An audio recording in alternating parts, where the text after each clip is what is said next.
Hi అండి. టమాటా రసం చేస్తున్నాను. ముందుగా టమాటాలు తీసుకొని క్లీన్ చేసుకోవాలి. మంచిగా శుభ్రంగా క్లీన్ చేసుకోవాలి. ఇలా చేత్తో ప్రెస్ చేస్తూ టమాటాలను మెత్తగా రసం వచ్చేలాగా చేసుకోవాలి. కొంతమంది ఉడకబెట్టి కూడా చేస్తారండి. నేను ఇలా పచ్చిగానే చేసేస్తాను. రసం అంతా తీసేయాలి బయటికి. ఇలా మెత్తగా చేసుకున్న తర్వాత గ్లాస్ వాటర్, కొంచెం చింతపండు, కాసేపు నానబెట్టేసి సైడ్కి పెట్టేసింది. తర్వాత కొంచెం పచ్చిమిర్చి కారానికి తగ్గట్టు, 2 ఉల్లిపాయలు కట్ చేసేసుకుందాం.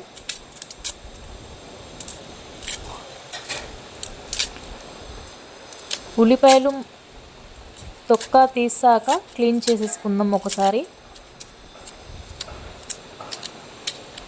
ఎందుకంటే దాని మీద ఉండే డస్ట్ అంతా వెళ్ళిపోతుంది. కారం కూడా అవ్వదు కళ్ళు. ఇలా చిన్న చిన్న ముక్కలుగా కట్ చేసుకోవాలి.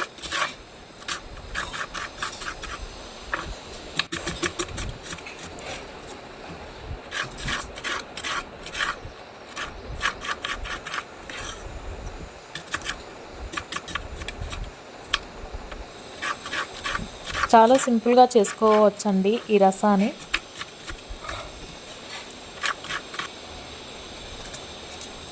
పచ్చిమిర్చి మన కారానికి తగ్గట్టు కట్ చేసుకోవాలి. మేము కొంచెం స్పైసీగానే తింటామండి. మీకు ఎంత కావాలో అంతే తీసుకోండి. ఇప్పుడు స్టవ్ వెలిగించి కడాయి పెట్టాలి. అందులో 3 స్పూన్ ఆయిల్ వేసుకుందాం.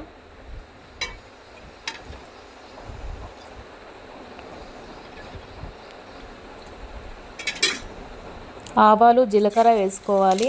ఆవాలు లేవండి, జీలకర్ర మాత్రమే వేస్తున్నాను. ఇప్పుడు ఎండుమిర్చి వేసుకుందాం. అవి కొంచెం వేగాక, ఇప్పుడు ఎండుమిర్చి వేగాక వెల్లుల్లి రెబ్బలు, పచ్చిమిర్చి, ఉల్లిపాయలు కట్ చేసుకునే మిశ్రమాన్ని వేసేసుకుందాం. కొంచెం దోరగా ఫ్రై చేసుకుందాం. ఇప్పుడు చిటికెడు పసుపు,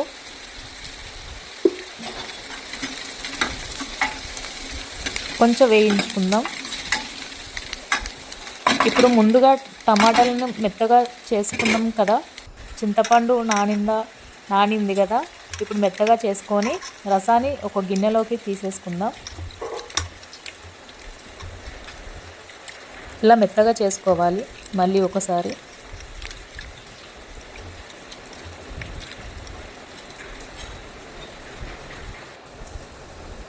ఒక గిన్నెలోకి పోసేసుకుందాం. ఎందుకు అంటే అదే గిన్నెతో పోసేస్తే మీద పడిపోతుంది.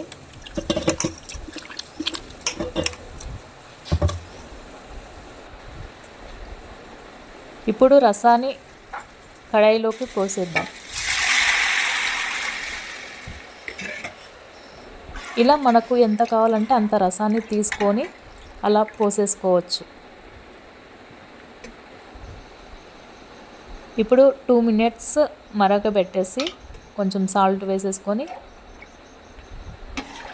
ఇలా మంచిగా కలిపేసుకొని మూత పెట్టేసుకుందాం. చాలా చక్కగా మరిగిపోయింది కదండి. ఒక 2 మినిట్స్ ఇలా మరగాలి. ఇప్పుడు స్టవ్ కట్టేద్దాం.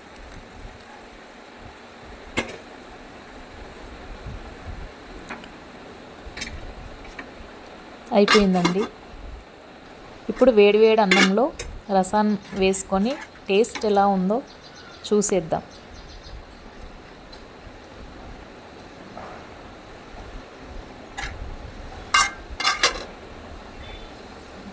ఇందులో కాంబినేషన్ మామిడికాయ చట్నీ, రోటి పచ్చళ్ళు చాలా బాగుంటాయి టేస్ట్.